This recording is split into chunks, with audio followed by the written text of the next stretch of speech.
یقیناً امام حسین رضی اللہ عنہ کی شہادت کا واقعہ اسلام کی تاریخ کا سب سے دردناک اور عظیم واقعہ ہے۔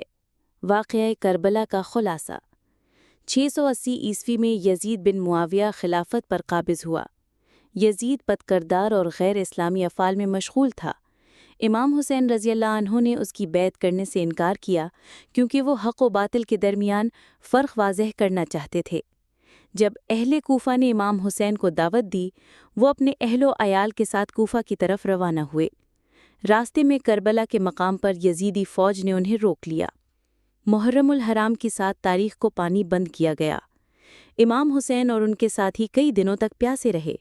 10 محرم یعنی یوم عاشوراء، اس دن امام حسین نے اپنے تمام ساتھیوں کو ایک ایک کر کے شہید ہوتے دیکھا۔ آخر میں خود بھی میدان میں اترے۔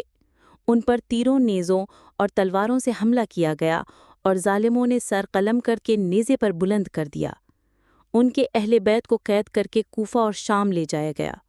سبق: امام حسین نے اپنے خون سے حق و صداقت، عدل و انصاف اور اسلام کی حفاظت کی۔ ان کی قربانی قیامت تک انسانیت کو ظلم کے خلاف ڈٹ جانے کا پیغام دیتی ہے۔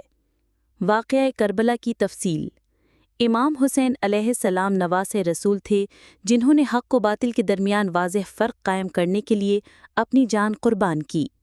پس منظر: جب یزید بن معاویہ خلیفہ بنا تو اس نے امام حسین سے بیعت یعنی وفاداری کا مطالبہ کیا۔ امام حسین نے انکار کر دیا کیونکہ یزید ظالم، فاسق اور شریعت محمدی کے خلاف تھا۔ حسین نے فرمایا، یزید جیسے شخص کی بیعت کرنا اسلام کی توہین ہے۔ کربلا کا سفر: کوفہ کے لوگوں نے امام حسین کو خطوط لکھ کر مدد اور حمایت کی یقین دہانی کرائی۔ حسین اہل بیت اور چند ساتھیوں کے ساتھ روانہ ہوئے، لیکن کربلا کے مقام پر یزید کے لشکر نے راستہ روک لیا۔ محرم 7 کو پانی بند، امام حسین کے خیموں کا پانی بند کر دیا گیا۔ بچوں، خواتین اور مجاہدین نے 3 دن سخت پیاس میں گزارے۔ 10 محرم یعنی یوم عاشوراء، امام حسین کے ایک ایک ساتھی بشمول ان کے بھائی، بھتیجی اور بیٹے علی اکبر اور علی اصغر شہید کیے گئے۔ آخر میں امام حسین خود میدان میں اترے۔ بے جگری سے لڑنے کے بعد انہیں شہید کر دیا گیا۔ ان کا سر نیزے پر بلند کیا گیا اور اہل بیت کو قیدی بنا کر شام لے جایا گیا۔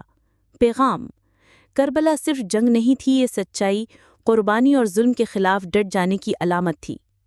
سبق: امام حسین نے ہمیں سکھایا کہ ظلم کے خلاف کھڑا ہونا ایمان کا تقاضا ہے۔ حق کے لیے جان بھی دینی پڑے تو پیچھے نہ ہٹو۔